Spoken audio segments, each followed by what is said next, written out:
내가 무슨 여행 가는데 니들 보고 돈을 보태라고 했니? 아니면 같이 가자고 해? 내가 내 맘대로 여행도 못 가니? 그게 아니라 스케줄 좀 조율하면 좋잖아요. 저희도 애들만 집에 둘 수가 없으니까 하는 소리죠. 맨날 애들 타령이야. 오빠는 그렇게 엄마에 대한 배려심이 없어. 진주 너도 똑같아. 너희 요즘 엄마 몸 안 좋은 건 알고 있니? 알턱이 있나? 관심이 없는데 그저 부려먹을 생각만 하지 누구 하나 엄마 신경이나 쓰니? 관심 가져달라고도 안 하니까 엄마도 엄마 생활하게 좀 내버려둬라. 너흰 엄마가 공짜로 부려먹는 일꾼이라도 되는 줄 아는 거야. 너네도 스스로 다 할 수 있는 것들 너희 편하자고 다 엄마한테 맡기고 하고 싶은 거 다 하고 다니잖아.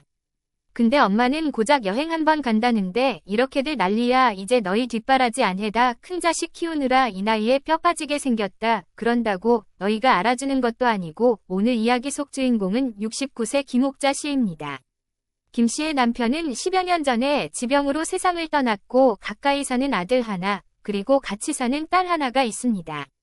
자식들과의 사이는 원만한 편이었지만 그것도 적당히 거리가 있을 때 이야기였습니다. 딸은 20대에 독립해서 혼자 살다가 최근에 다니던 회사를 그만두며 김 씨의 집으로 들어와 살기 시작했고 아들은 결혼해서 자식이 둘인데 마찬가지로 최근에 김 씨와 가까운 곳으로 이사를 하게 되었습니다. 그러면서 모든 갈등이 시작되었죠. 아무리 갈등이 있다고 해도 죽을 때까지 부모 자식 사이라는 것은 변함이 없지만 이제는 김 씨도 버거운 기분이 들었습니다. 늙은 부모를 부양해야 하는 자식들이 오히려 부모의 부양을 받고 있으니 미치고 팔짝 뛸 노릇이었습니다. 아니 김 씨는 자식들이 자신을 봉양해주길 바라는 마음은 눈꼽만큼도 없었습니다. 그렇다면 적어도 자식들도 부모한테 보살핌을 바라지 말아야 하는 것 아니겠습니까? 아들은 43, 딸은 37이나 됐죠. 이제 김 씨도 칠순을 목전에 두고 있는데 아직도 아들, 딸 뒷바라지를 하고 있는 것은 잘못돼도 한참 잘못되었죠. 자식들이 내 품에 있다고 마냥 좋은 것이 아니었습니다. 이제는 오히려 자식들과 멀리 살며 1년에 한두 번씩 보는 지인들이 부러울 지경이었습니다. 진주 너 먹은 건 좀 설거지해 놓으라고 했잖아. 아니면 최소한 싱크대에라도 넣어놔야 하는 거 아니니? 김 씨는 해장국집을 운영하고 있기 때문에 아침 일찍 출근해서 오후 일찍 퇴근했습니다. 딸은 최근 들어 직장을 그만두었고 10년간의 자취생활을 접고 김 씨네 집에 들어와 살고 있었죠. 더 좋은 직장에 들어갈 준비를 하고 있다는데 그러니까 집에서 놀고 먹는 백수나 마찬가지인 상태였습니다. 김 씨가 퇴근하고 식탁 위에 그대로 남아있는 밥그릇과 반찬통들을 보며 한숨을 내쉬었습니다. 강진주 엄마 말 안 들려 깜빡했어. 그제서야 작은 방에서 어슬렁 나오는 딸 머리는 까치집을 했고 후줄근한 차림새도 차마 미혼의 아가씨라고는 볼 수 없었습니다. 너는 오늘 어디 안 나가니? 새 직장을 구한다더니 김 씨가 보기에는 매일 집에서 차려주는 밥이나 먹고 시간을 죽이는 것 같았습니다. 37이나 먹고 결혼 생각도 없이 저렇게 지내는 딸을 보는 김 씨의 속이 새카맣게 타들어가는 듯했습니다. 그러는 본인은 아주 태평했죠. 오늘 안 나가는데 내일은 약속 있고 오늘 저녁밥은 뭐야? 배퉁이를 긁으며 말하는 딸이 그렇게 한심해 보일 수가 없었습니다. 고기 먹고 싶다며 김 씨가 손에 들고 있던 검정 봉지를 식탁 위에 올려놓으며 대답했습니다. 점심때쯤 딸이 보낸 메시지를 보고 퇴근하는 길에 정육점에 들른 김 씨였습니다. 고기네 역시 우리 엄마 내가 안마해줄게. 아이고 됐어. 김 씨의 뒤에 서서 어깨를 마구 주무르는 딸을 보며 웃고 마는 김 씨. 그런 김 씨에게 딸이 물었습니다. 근데 오빠 여기로 이사 온다는 거 정말이야? 아 그렇다더라. 왜 온대? 글쎄 가까이 살고 싶다고 하던데 얼마 전이 아들에게서 연락을 받았습니다. 김 씨가 살고 있는 아파트 옆 동으로 이사를 오겠다는 아들이었습니다. 갑작스러운 소식에 김 씨도 놀랐었죠. 지금 살고 있는 곳도 그렇게 먼 곳도 아니었습니다. 차 타고 30분 정도 거리니까 마음만 먹으면 충분히 오갈 수 있는 곳인데 더 가까이 살겠다고 같은 아파트로 온다니 놀랄 수밖에요.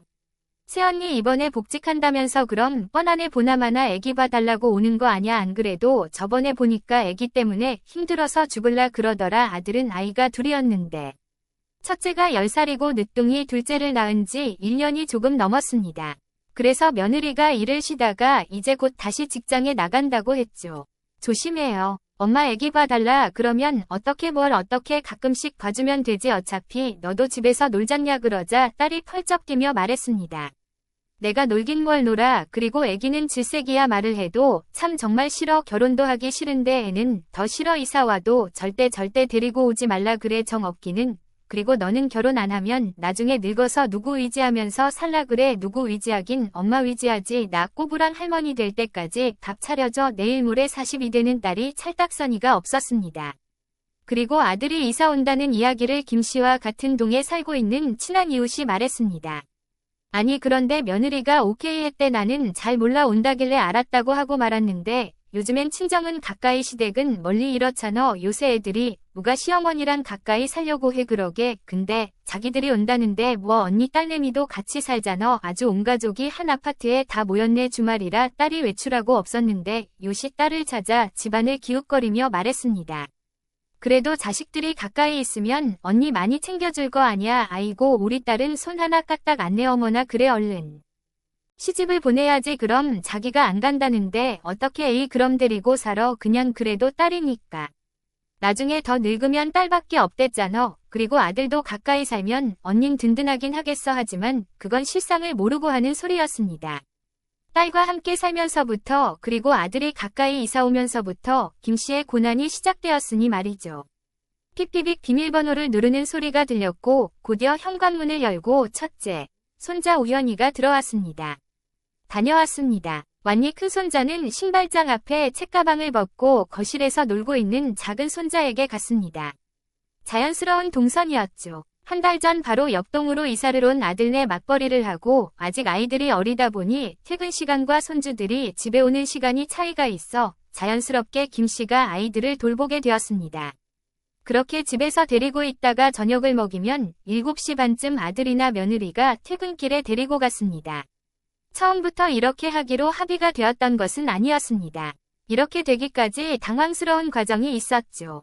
아들이 이사 온 지 얼마 안 됐을 때 띵동 울리는 초인종 소리에 나가보니 큰 손자가 서 있었습니다. 하는 소리가 엄마 아빠가 학원 끝나면 곧장 할머니 집으로 가라고 그랬어요. 그리고 원래는 6시 넘어서 어린이집에서 돌아오던 작은 손자도 갑자기 하원 시간을 당겨서 김씨가 손자를 데리러 아파트 앞까지 나가야 했죠. 처음에는 당황스러웠지만 3, 4시면 집에 있는 김씨이기 때문에 바쁜 아들네를 위해 지금까지 쭉 손자들을 저녁까지 봐주고 있었습니다.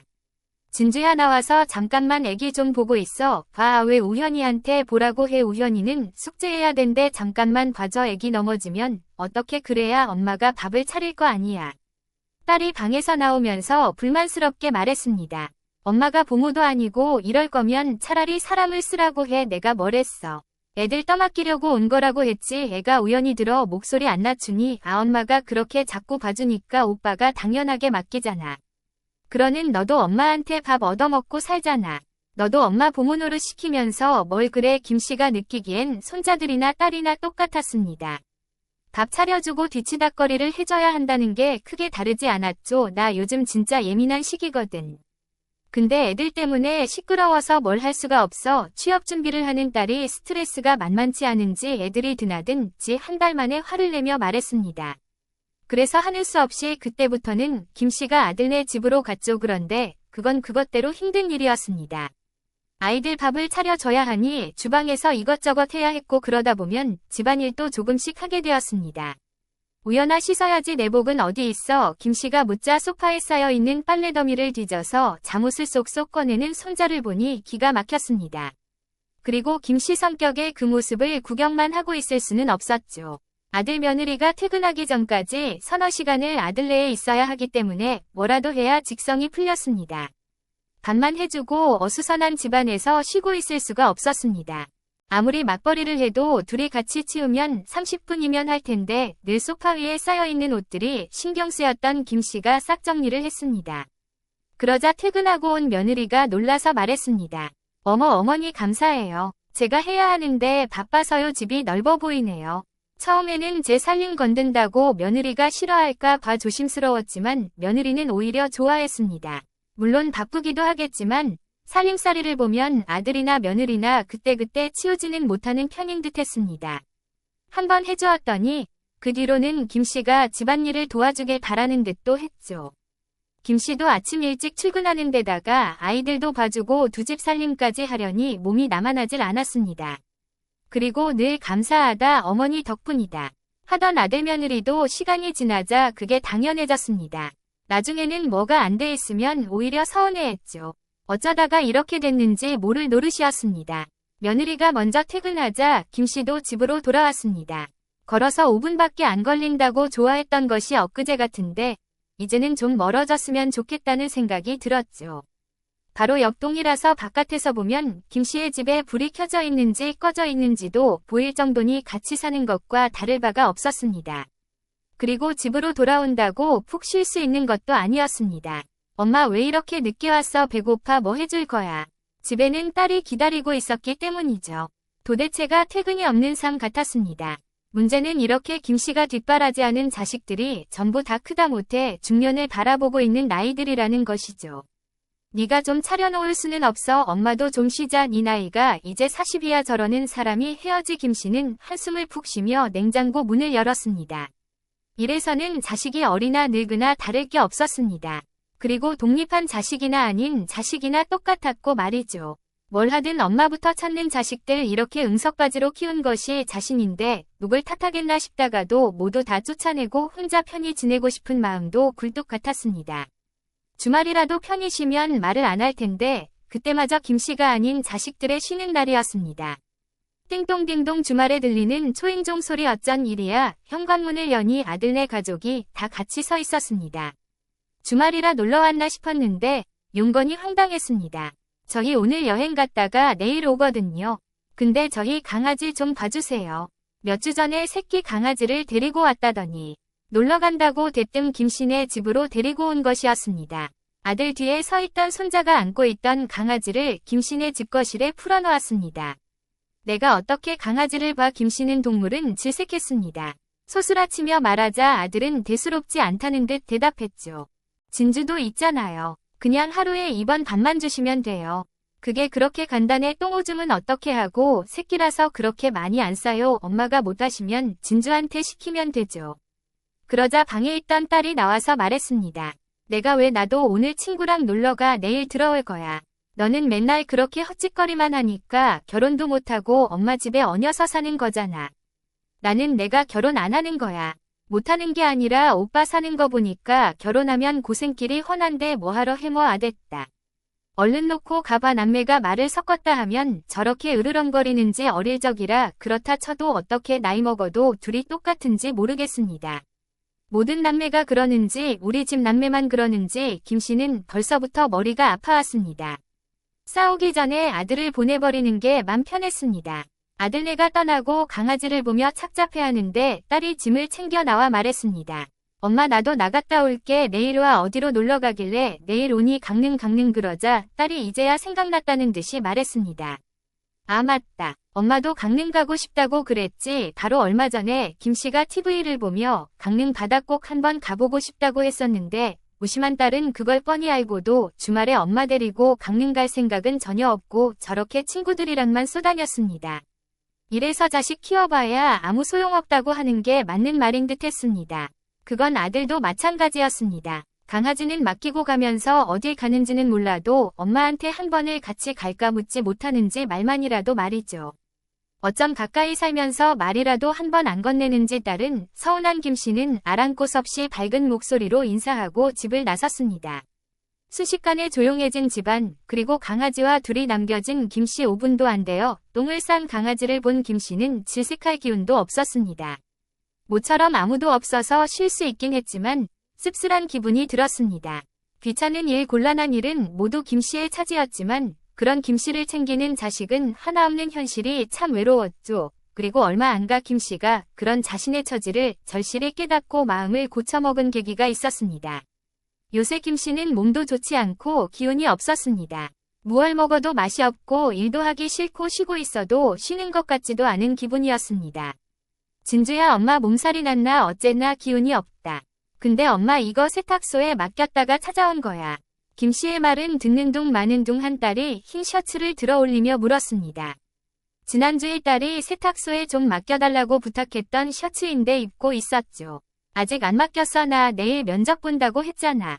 아 깜빡했어. 이거 어떻게 그럼 보기엔 괜찮은데 그냥 입으면 안 돼. 아 뭐가 괜찮아 쭈글쭈글 하잖아. 그럼 지금이라도 맡기면 내일이라니까. 면접이 짜증스럽게 대꾸하는 딸에게 김씨도 화가 나기 시작했습니다. 그렇게 중요한 거면 직접 하던가 확인을 한 번 더 했어야 했던 거 아닌가 싶었습니다. 너는 면접에 쓸 거였으면 네가 잘 챙겼어야지. 엄마가 맡겨준다며 안 된다고 했으면 당연히 내가 갔지. 김씨는 딸의 마지막 말에 얻어맞은 듯한 기분이 들었습니다. 그 말에 상처받았다는 것이 아니라 아주 큰 깨달음을 주었습니다. 내가 다 해주니까 아들도 딸도 뭐든 해달라고 했던 것이구나. 김씨가 하지 않았으면 당연히 아들도 딸도 스스로 해야 했을 일이었고 가까이 살기 전에는 다 알아서 살아왔던 자식들이었습니다. 딸은 구겨진 옷을 입고 가야 한다며 투덜대고는 방에 틀어박혔습니다. 그리고 시간이 되자 김씨는 둘째, 손자를 데리고 아들네로 갔고 큰손자가 오자 밥을 차려주었습니다. 기운이 없고 몸이 축축 처지니 집이 아무리 더러워도 아무것도 하고 싶지 않았습니다. 애들 밥도 차리기 싫었지만 그렇다고 어린애들을 굶길 수는 없으니 딱 그것만 하고 설거지도 하지 않은 채로 소파에 드러누워 있었습니다. 큰손자에게 동생을 돌보라고 말한 뒤 한참을 쉬었죠. 그렇게 시간이 지나니 먼저 퇴근한 아들이 들어왔습니다. 거실로 들어오더니 집 꼴을 보고는 아들이 잠시 말을 잃었습니다.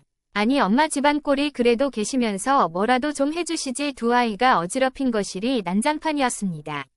평소라면 쫓아다니며 치웠을 텐데 도저히 그럴 기분이 나지 않았습니다. 내가 너희 집 가정부니 애들만 둘 수 없어서 와 있어주는 거잖아. 그게 아니라 저희는 일하고 늦게 들어오니까요. 너희만 일하니 엄마도 새벽부터 일해야. 알았어요. 그럼 엄만 갈게. 김씨는 기운 없이 대답하고는 아들네 집을 나왔습니다. 그렇게 다시 집으로 돌아왔는데 삐져있던 딸이 어느새 거실 소파에 누워 있었습니다. 왜 이제 와나? 오늘 저녁 안 먹어? 얼굴 부어서 계란 3개만 삶아줘. 그새 기분이 풀렸는지 어쨌는지 모르겠지만 김씨는 그것마저도 꼴 보기 싫었습니다. 너도 그 정도는 할 수 있잖아. 엄마 몸 안 좋다. 아 그러게 내가 오빠네 가지 말라 그랬잖아. 뭐하러 가서 애기들 뒤치다꺼리에 냄비에 계란만 넣으면 되는데 좀 해줘. 오빠랑 나랑 차별해. 이런 것도 자식들이라고 말할 수 없는 감정들이 가슴속에 소용돌이쳤습니다. 그동안의 고생들이 주마등처럼 스쳐 지나갔고 모든 순간이 후회되었습니다. 스스로 무덤을 파고 들어놓은 듯 했습니다. 김씨는 딸의 계란 타령을 뒤로하고 안방으로 들어가서 이부자리에 들어누웠습니다. 그리고 다음날 면접이 잘 안됐는지 딸은 짜증을 내고 아들 며느리는 애 있는데 강아지 똥 안 치워놨다고 투덜투덜. 김씨의 마음속에 무언가 변화가 일어났죠. 그리고 주말이 되었을 때 딸은 또 친구를 만난다고 나갔고 집에는 손주들이 와 있었습니다. 언니 그거 우울증이야. 기운 없고 그런 거 특별히 아픈 데도 없다며. 그래 힘도 없고 입맛도 없고 그래 아무것도 안 해도 지치고 갱년기 올 때는 지났고 맨날 일만 하고 자식들 뒷바라지만 하고 사니까 그렇지 인생을 뭐 그렇게 재미없게 살아. 언니 보니까 자식들이랑 같이 사는 거 하나도 안 좋아 보인다. 언니도 그 나이에 돈도 벌고 그러면 돈 쓰면서 재미나게 좀 살아. 돈 벌어서 다 얻다가 쓸라 그래. 죽을 때 싸들고 가려고. 그 말도 맞았습니다.